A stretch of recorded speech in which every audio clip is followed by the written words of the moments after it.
Hoje marca o 12º dia de conflito entre Rússia e Ucrânia. Qual o cenário do momento? Por que o Brasil se mantém neutro diante da guerra? Qual o impacto disso para o Brasil e para o estado de Goiás em meio a todo esse conflito?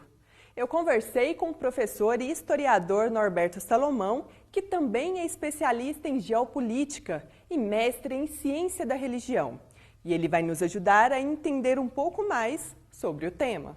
Olá, Daniela Mello e todos aqueles que acompanham o Canal 10. Vamos fazer rapidinho uma retrospectiva aí, né, do que está ocorrendo na Rússia com a Ucrânia, essa invasão da Rússia à Ucrânia. Bom, desde 2014 a gente observa que as tensões na região foram se intensificando com a anexação da Crimeia pela Rússia naquela ocasião. A Crimeia tem uma maioria de russos que habita a região e é uma área muito estratégica. E também, nesse mesmo ano de 2014, a Rússia apoiou a autoproclamação das repúblicas do Donbás. Donbás é a região leste da Ucrânia, onde estão Donetsk e Lugansk, ou Luhansk, né? E desde então você vai tendo uma escalada naquela região, porque o Putin quer estabelecer um protagonismo naquela região euroasiática, quer estabelecer um protagonismo na região do leste europeu e vê como ameaça os acordos que a OTAN, que é a Organização do Tratado do Atlântico Norte, uma liga militar liderada pelos Estados Unidos, os acordos que a OTAN foi fazendo com países da antiga União Soviética ou sob sua órbita de influência, como as repúblicas bálticas da Lituânia, Letônia, Estônia. Portanto, o que a gente observa é uma disputa de poder e de espaço geopolítico naquela região. Agora, em 2022, o Vladimir Putin, presidente da Rússia, que já vinha se preparando há anos, realiza aquilo que muitos duvidavam que ele fizesse.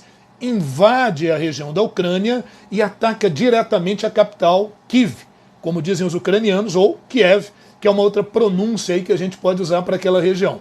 E aí, em que pé está a guerra?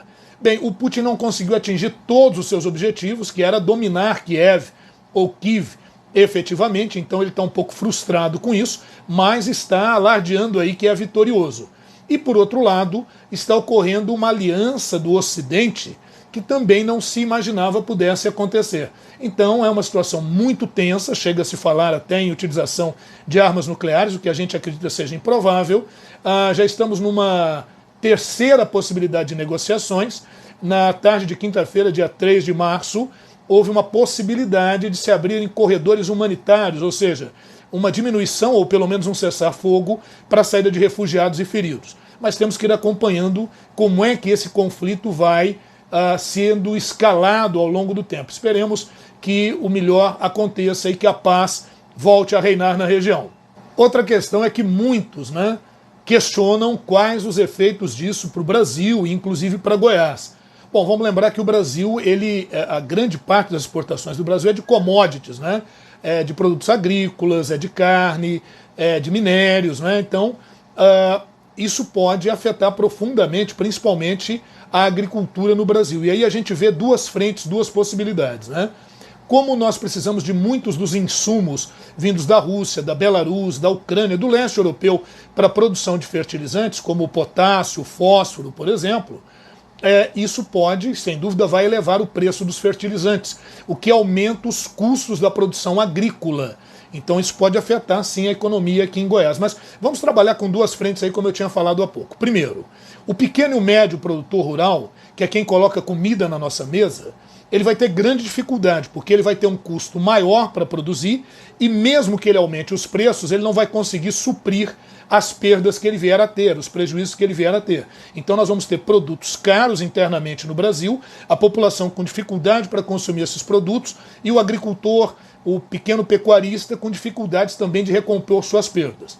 Por outro lado, vai haver uma maior demanda por produtos alimentícios no mercado internacional. E nesse caso, os grandes empresários do agronegócio, como vendem para o exterior e ganham em dólares, apesar do seu custo de produção aumentar, eles conseguem recompor, pelo menos em parte, as perdas, porque na conversão da venda feita em dólares para o real, você consegue recompor parte disso. Então, a gente pode tanto ter dificuldade interna, como para as exportações a gente pode aumentar, inclusive, as exportações na nossa balança comercial. Bem, finalmente, nesse nosso papo super rápido aqui, também tem se questionado o seguinte: por que o Brasil se mantém neutro nessa questão? Então vamos lá, vamos pensar o seguinte: diplomaticamente, na ONU, nos organismos internacionais, graças à atuação do nosso chanceler. Chanceler é o ministro das Relações Exteriores, o Carlos França, que inclusive tem raízes aqui em Goiás, né? O Brasil na ONU não se colocou neutro, não. Inclusive assinou embaixo de decisões da ONU que repudiam as ações da Rússia, mas com muito jeitinho, com eufemismo, com palavras mais macias. Quem está colocando e propondo uma posição de neutralidade é o presidente Jair Bolsonaro. Porque é bom lembrar que ele se alinha um pouco com o Vladimir Putin, eles fazem parte do chamado Consenso de Genebra, ocorrido em 2020, que é um consenso pela família, pelos valores conservadores, uma linha bem à direita, né? Então, o Putin, o Bolsonaro, o Viktor Orbán, lá da Hungria, eles estão nessa mesma linha. Outra questão é que o Brasil faz parte dos BRICS, né? Que é Brasil, Índia, China, África do Sul.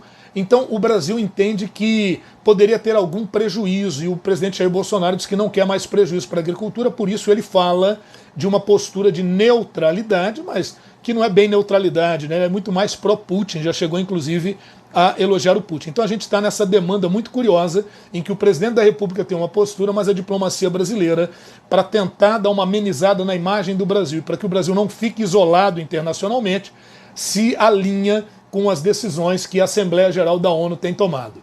Meus amigos, é isso para o momento. Um grande abraço, espero que nós possamos nos encontrar em outra oportunidade. Um abraço, Daniela Mello, um abraço a todos vocês aí do Canal 10. Até mais. Obrigada, professor Norberto. E você pode continuar acompanhando a cobertura da TV 10 sobre a guerra na Ucrânia. Todas as informações você tem nas nossas plataformas digitais. Voltamos a qualquer momento.